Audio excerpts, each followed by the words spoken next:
23వ అధ్యాయం కంటిన్యూషన్ అండి. రాజుగారు కొంతకాలం ఒక మార్వాడి వద్ద లెక్కలు రాసేవారు. ఒకరోజు బాబా, నీవిక కలం పట్టవద్దు, నా సేవ చేసుకో, అన్నమదే వస్తుంది అన్నారు. రాజు వెంటనే ఆ పని మానేశాడు. ఒకరోజు వారింట్లో బియ్యం లేవు. నాడు మార్వాడి భార్యకు బాబా పటంలో నుంచి వెంటనే రాజుకు బియ్యం పంపించు అని ముమ్మారు వినిపించింది.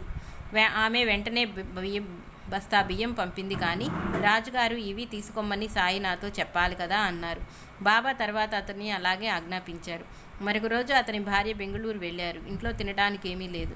రాజుగారు సాయినే తనకన్నీ ఏర్పాట్లు చేస్తున్నారు కదా అని తలచి దక్షిణం నుండి 10 రూపాయలు తీసుకోబోయాడు. వెంటనే బాబా చెంప మీద కొట్టి, నా డబ్బు తీసుకుంటావంట్రా అన్నారు.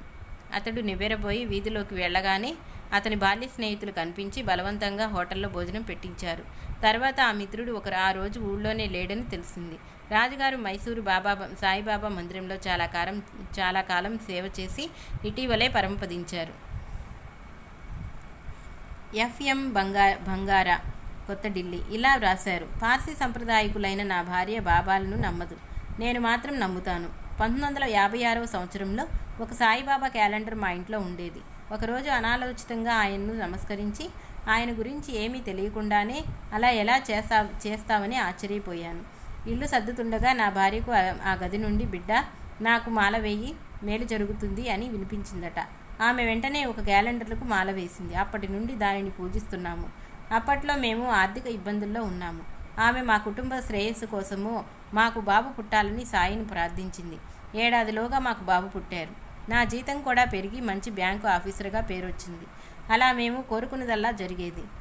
అవసరంలో ఉన్న ఆయన సందేశం కూడా అందేది. కానీ ఇవన్నీ మా భ్రాంతులు అనుకునే వాళ్ళం. ఒకరోజు నేను ఇన్స్పెక్షన్ కోసం వెళుతుంటే సాయంత్రానికి తిరిగి రావాలని నా భార్య పట్టుపట్టింది. కానీ బాబా దగ్గర నాకు నీవీరోజు తిరిగి రాలేవు అని వినిపించింది. దారిలో ఒక చోట రైలు గేటు వేస్తే ఆగాము. పక్క బస్సులోని పెద్ద మనిషి మా డ్రైవర్తో మాట్లాడి మా కారులో కూర్చున్నాడు. నాకు కోపం వచ్చింది, కానీ అతన్ని బాబా పంపారని సర్దుకున్నాను. తర్వాత ఒక ఘాట్ రోడ్డు మలుపులో కారు బ్రేకులు విరిగిపోయాయి. కారు వేగంగా పల్లంలోకి దిగుతుంది. ఎడమవైపు పెద్ద లోయ ఉన్నది. డ్రైవర్ కారుని కుడివైపుకు కొండకు మోటించి చూచినప్పుడల్లా ఏదో ఒకటి ఎదురొచ్చి కొద్దిలో ప్రమాదం తప్పుతోంది. బాబా మాటలు జ్ఞాపకం వచ్చి నాకు మరణం తప్పదనిపించింది.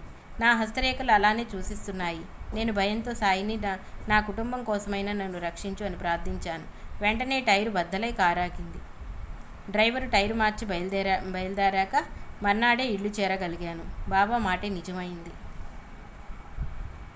పార్సీ మతస్థుడు మాణిక్ షా, బొంబాయి. బాబాకు సమర్పించకుండా ఏమీ తినేవాడు కాదు. అయినా చాలా కాలం షిరిడీ వెళ్ళలేకపోయాడు. ఒకసారి నాగపూర్ వెళ్తూ మధ్యాహ్నం మర్నాడు స్టేషన్లో నిద్రపు లేవగానే ఒక అస్పష్టమైన మానవాకారం, నీవు మర్నాడు దిగిపో అని చెప్పి అదృశ్యమయ్యింది. వెంటనే అతడు దిగిపోయాడు. షిరిడీ దర్శించి వచ్చేసరికి నాటి మధ్యాహ్నం అతడు దిగిన రైలుకు ఆ స్టేషన్ దాటగానే పెద్ద ప్రమాదమేదో ఎందరో మరణించారని తెలిసింది. అలానే సంతోష్ వ్యాస్, హౌషంగాబాద్. అక్టోబర్ 1980లో షిరిడీ వెళ్తూ రైలులో ఇంజన్ నుండి 3వ భోగిలో కూర్చున్నాడు. దారిలో ఇటార్సీలో అతని హృదయంలో వెంటనే దిగి చివరి పెట్టెలో ఎక్కు అని వినిపించింది. రైలు కదిలిన అతడు త్వరగా దిగి చివరి పెట్టెలో ఎక్కాడు. మరి 2 నిమిషాల్లో ఆ రైలుక ఒక గూడ్స్ని ఢీకొని 3వ భోగిలోని వారు ఎందరో చనిపోయారు. డిఎల్ కాంతారావు గారు కొమరవోలు గ్రామంలో రెవెన్యూ ఇన్స్పెక్టర్గా పనిచేస్తున్న రోజులవి. ఆ దగ్గరలో ఎక్కడా వైద్య వసతి లేదు. ఒకరోజు వారి భార్యకు ప్రసవం అయ్యాక బయటపడవలసిన మావి చాలాసేపు పడిపోలేదు. గంటలోగా అది పడిపోకుంటే తల్లి ప్రాణానికి ప్రమాదం. ఆమెకు స్పృహ తప్పింది. ఆయన పూజ గదిలోకి వెళ్ళి సాయిని ప్రార్థిస్తుండగా బయట సుబ్బమ్మ వచ్చింది అన్న మాటలు వినిపించాయి. ఆమె ఒక నర్సు. ఆమె వెంటనే లోపలికి వెళ్ళి ఆ బాధితురాలను పొట్ట నొక్కగానే మావి పడిపోయి ప్రమాదం తప్పింది.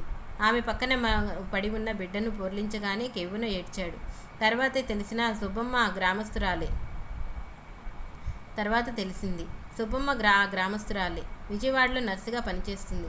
ఆ రోజుకి ఎందుకు అకస్మాత్తుగా ప్రేరణ కలిగి సెలవు కూడా పెట్టకుండా వచ్చింది. వెంటనే వెళ్ళిపోవాలనుకున్నది. కానీ ఆమె ఇల్లు చేరగానే ఈ సంగతి తెలిసి అక్కడికి వచ్చింది. సాయి అనుగ్రహం ఎవరి ద్వారానైనా మనకు చేరగలదు. మహాసమాధి తర్వాత కూడా సాయి పలుకుతున్న అది ఆయన శరీరంతో ఉన్నదానితో సమానంగా కాదనుకుంటాము.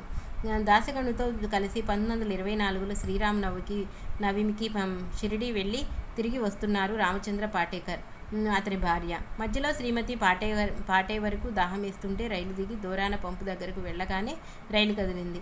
ఆమె తొందరగా ఒక పెట్టెలో ఎక్కబోయి కాలు జారి రైలుకి ప్లాట్ఫామ్ మధ్యలో పడిపోయింది.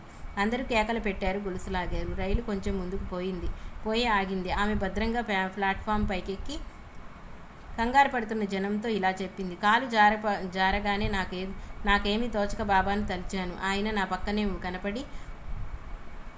కనపడి తమ చేతిలో నన్ను ప్లాట్ఫామ్ కిందకి అదింపెట్టి నా పక్కనే ఉన్నారు కనుక నాకిక భయమే లేదు. నేను పైకి వచ్చేసే వరకు ఆయన కనిపిస్తూనే ఉన్నారు. ఆర్ఎస్ చిట్నీస్, కొత్త ఢిల్లీ. 1950లో ఎవరో మహాత్ముని చిత్రపటం చూచి మంత్రముగ్ధులయ్యాడు. ఆయన బాబా అని తెలిసాక వారి చరిత్ర చదివి 1952లో షిర్డీ వెళ్ళి సాయి సమాధిని చూడగానే అతని జీవితమే మారిపోయి అపారమైన శాంతి అనుభవమైంది. అప్పటి నుండి బాబాను పూజించుకుంటున్నాను. 1957లో తన చెల్లికి జబ్బు చేసిందని తెలిసి విమానాశ్రమంలో కూర్చున్నాడు. తాను బొంబాయి చేరేలోగా తన చెల్లికి జబ్బు తగ్గించమని ప్రార్థిస్తున్నాడు. ఇంతలో అతని పక్కనే కాళ్ళకు చెప్పులు లేకుండా ఒక తెల్లని కఫ్ని తలకు గుడ్డ ధరించిన ఒక వృద్ధ ఫకీరున్నాడు. ఆయన నిరాశగా చేతులు తల త్రిప్పి అదృశ్యమయ్యాడు. ఇంకెవరూ ఆయనను చూడలేదట. అతడు బొంబాయి చేరేసరికి అతని చెల్లెలు మరణించింది. 1965లో అతనికి విపరీతమైన కడుపు నొప్పి వచ్చి నీరు త్రాగటం కూడా కష్టమైంది. డాక్టర్లు ఆపరేషన్ చేయాలంటే అతడు భయపడి బాబాను ప్రార్థించాడు. నాటి రాత్రి కల్లో భయంకరులు నలుగురు అతని పైబడ్డారు. వెంటనే సాయి వారి పైబడి తరిమివేశారు. తెల్లవారేసరికి చిట్నీస్కు జబ్బే లేదు. 1966లో ఒక గురువారం సాయిబాబా చరిత్ర పారాయణ చేసి ఆగ్రా వెళ్ళి దారిలో సాయి దర్శనం ఇవ్వాలని ప్రార్థించాడు. సుమారు 60 మైళ్ళు వెళ్ళాక కారు అకస్మాత్తుగా నిలిచిపోయింది.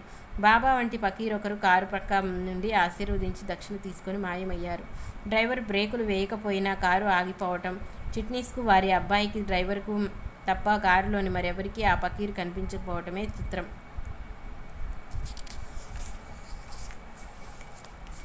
ఇలాంటి అనుభవాలు సాయిమా అన్ని మతాల వారికి ప్రసాదిస్తున్నారు. ఓస్ బోర్న్ అనే ఆంగ్లేయునితో 1960లో కలకత్తాలో పక్క ఇంట్లో ఉన్న కుమారి డట్టన్ తన అనుభవం ఇలా రాసి చెప్పింది. ఆమె కొంతకాలం ఒక క్రైస్తవ మఠంలో ఉన్నాక అధికారులతో భేదం వచ్చింది. తాను ఆశ్రమం విడిచిపోయాక తన గతేమిటో ఆలోచిస్తూ దిగులుగా కూర్చున్నది. ఒక ఫకీర్ వచ్చి భయం లేదు, అంతా బాగుంటుంది అని చెప్పి దక్షిణకు కోరాడు. వెంటనే ఆమె ప్రశాంతి కలిగింది. ఆమె వద్ద పైకం లేదంటే ఆయన నీ సొరుగులో 35 రూపాయలున్నాయి చూడు అన్నాడు. చూస్తే పైకం ఉన్నది. ఫకీరే లేడు. క్రైస్తవ స్త్రీల ఆశ్రమంలో పురుషుడు ముస్లింలు అయినా ఫకీరెలా వచ్చాడన్నదే ఆశ్చర్యం. ఆమె ఆశ్రమం విడిచాక ఆమె మేనల్లుడు ఆమెనెంతో ప్రేమగా చూచుకుంటున్నాడు. ఇదంతా విని ఓస్బోర్న్ అప్పుడు ఆమెకు సాయిపటం చూపాడు. ఆమె ఆశ్చర్యంతో నాకు దర్శనమిచ్చింది వీరే అన్నది.